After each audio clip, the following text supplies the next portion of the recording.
Hi everybody, welcome back to my channel on Feynman integration. Today we'll be taking a look at this beast of an integral right here. That's the integral from 0 to infinity of the natural log of x over x squared plus e squared and all of that squared dx. And we're going to be using this fact right here that I've already shown on the channel, that the integral from 0 to infinity of the natural log squared of x over x squared plus 1 dx is equal to 4 times the sum from n equals 0 to infinity of negative 1 to the n over 2n plus 1 all cubed. And I didn't show this part, but it is true. Check out check out some other channels or just Google this. This is true. I believe the channel Mathematics MI has a good proof on this. But I evaluated it up to this point. But that is equal to pi cubed over 8. So I will be using this even though I have not actually shown that on this channel. So let's just get started. I'm going to have to use my notes for this one because this one is a doozy. All right. So the first step, since this is a channel on Feynman integration, is to create a function of t that somewhat resembles our original integral. In this case, our function of t is going to be this. It's going to be the integral from 0 to infinity of the natural log squared of x over x squared plus t squared dx. All right, that's not quite what we have, but you'll notice this is actually natural log squared x over x squared plus e squared all squared. So somehow we need to get back a squared there. And what we do to get that is take this derivative. We take a derivative with respect to t of our function of t using the Leibniz rule for differentiation under the integral sign. And what you get for f prime of t if you do that is this. That will be equal to negative 2t times the integral from 0 to infinity of the natural log squared of x over x squared plus t squared all squared dx. And from here, this becomes true.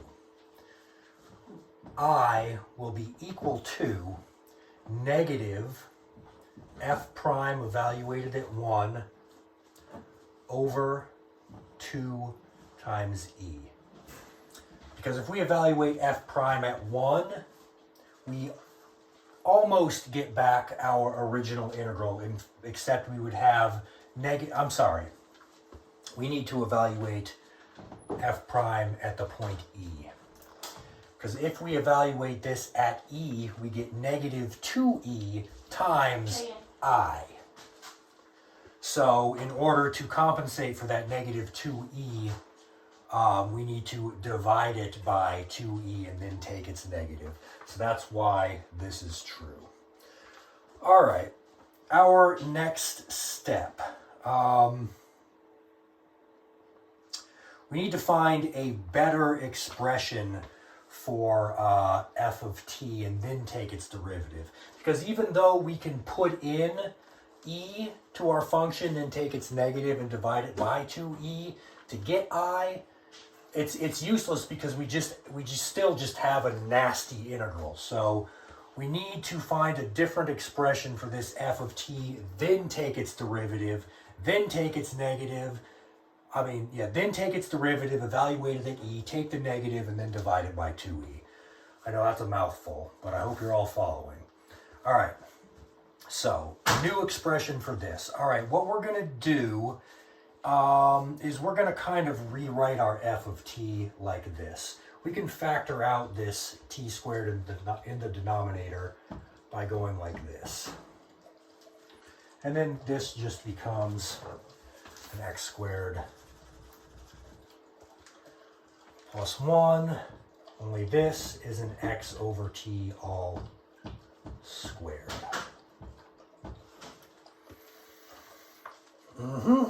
All right, and then we make this substitution. that u will be equal to x over t, but I'm going to write it this way. I'm going to say that x is going to be equal to t times u. And then, therefore, dx is equal to t du. All right. So that's going to give us a new expression for f of t. If we apply our substitution, we get this. We get that f of t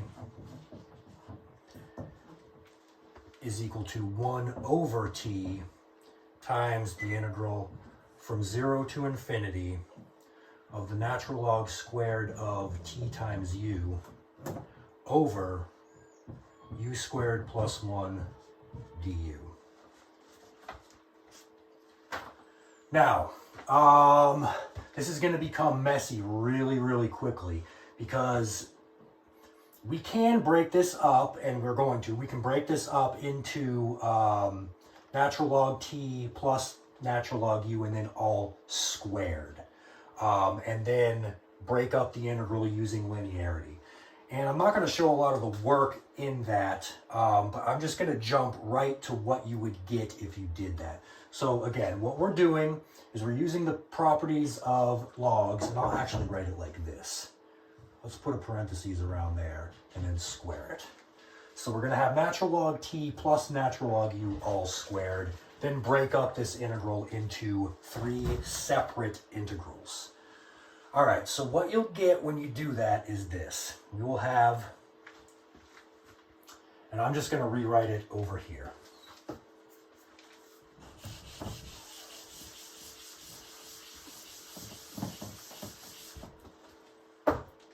We're going to have our new expression for f of t.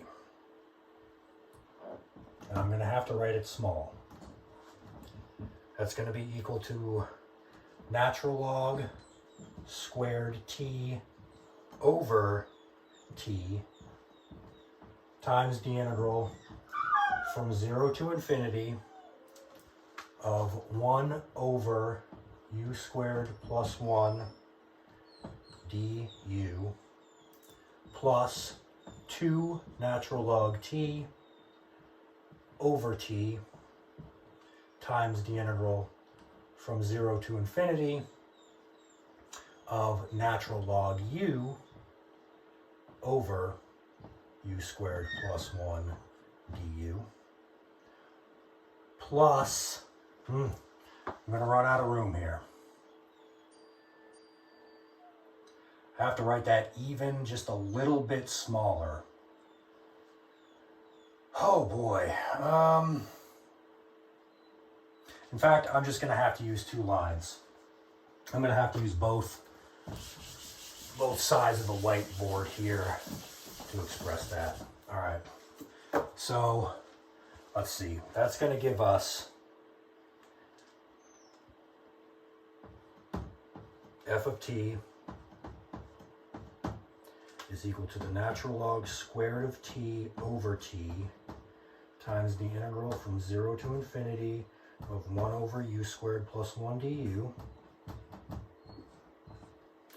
plus 2 natural log t over t times the integral from 0 to infinity of the natural log of u over u squared plus 1 du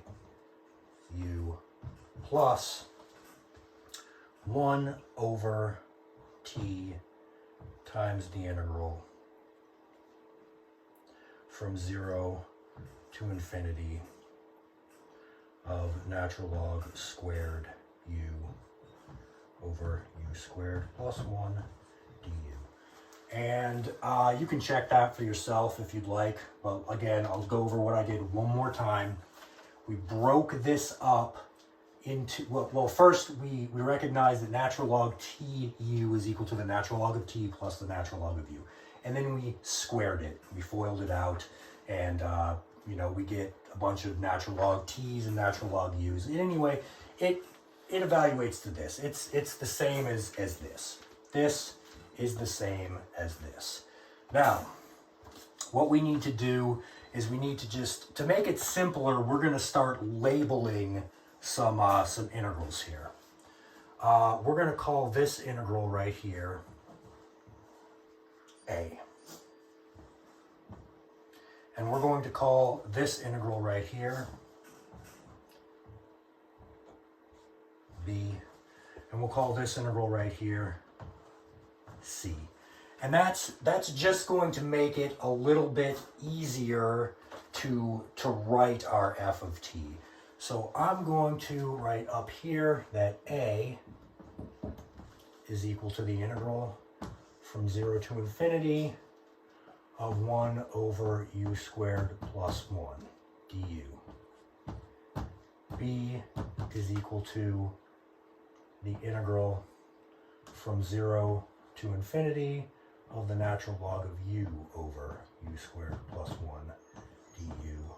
And C is equal to the integral from 0 to infinity of the natural log squared of u over u squared plus 1 du.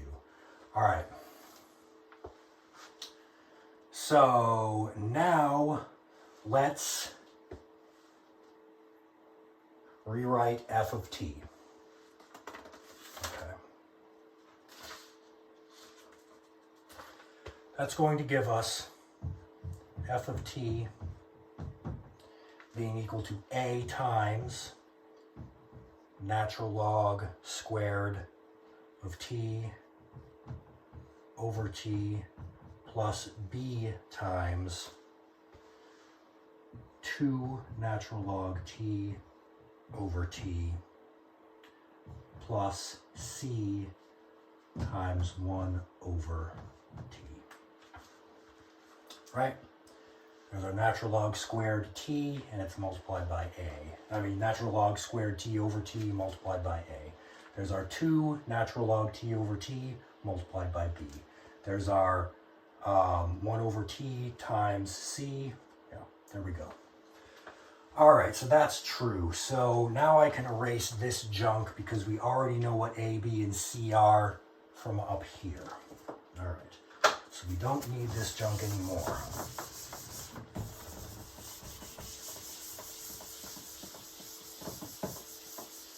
All right, now actually let's find some better expressions for a, b, and c. We all know what this is. The integral from 0 to infinity of 1 over u squared plus 1 du is very well known. That's pi over 2.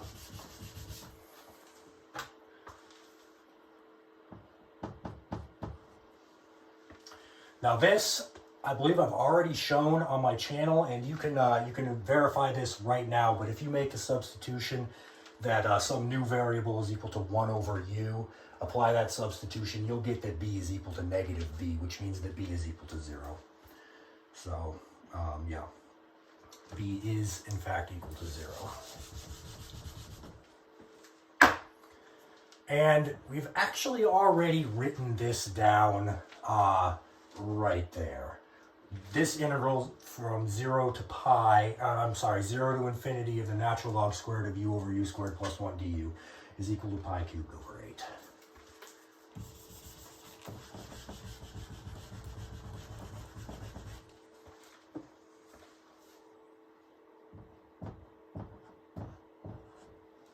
All right, so now we just plug in this to here, basically.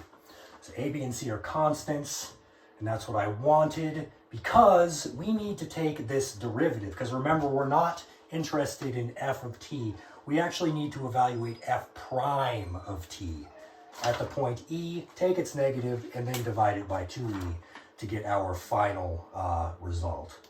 So, what next? Okay, so if we take f prime, well, actually, let's rewrite our f of t real quick.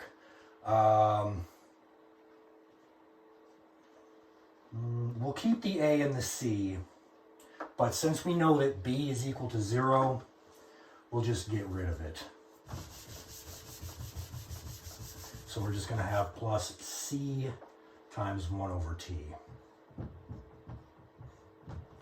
Like I said, we don't need that middle expression because the definite integral evaluated to 0. So this is our f of t, much nicer now. Now, it's a simple matter, I say simple, of taking the derivative with respect to t, again, evaluating it at the point e, taking its negative and dividing it by 2e. And then we'll have our final result for I. So, what you get if you take the derivative with respect to t, I'm not going to do all the steps, I'm just going to jump right to what it is. We have, taking derivatives is very easy, so, or it's simple. I shouldn't say it's easy, but it is very simple. It's not difficult to do. All right, so our f prime of t, I say it's not difficult to do as I'm just copying down the answer from my notes. It's a little bit difficult. Okay, so our f prime of t is equal to, let's see, we're going to have a times 2 natural log t minus natural log squared t over t squared minus c times 1 over t squared. So there is our expression for f prime of t. Now, we need to evaluate it at e, take its negative, and divide it by 2e. So what this is going to give us is that I is equal to c times 1 over e squared. That's right here. Minus a times 2 natural log e minus natural log squared e over e squared, and then all of this divided by 2e. Let me see if I copied that down correctly.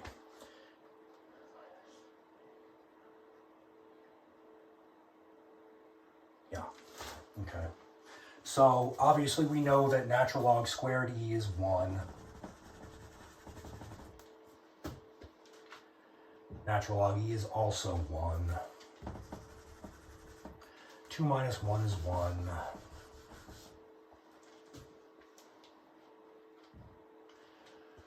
We know that our a is pi over 2.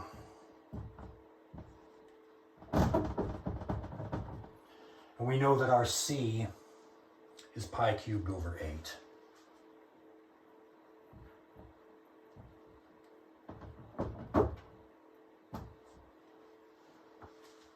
All right. Now, if you just do some algebra, you'll come to this. You will find that I is equal to pi over 4e cubed times pi squared over 4 minus 1. That's it.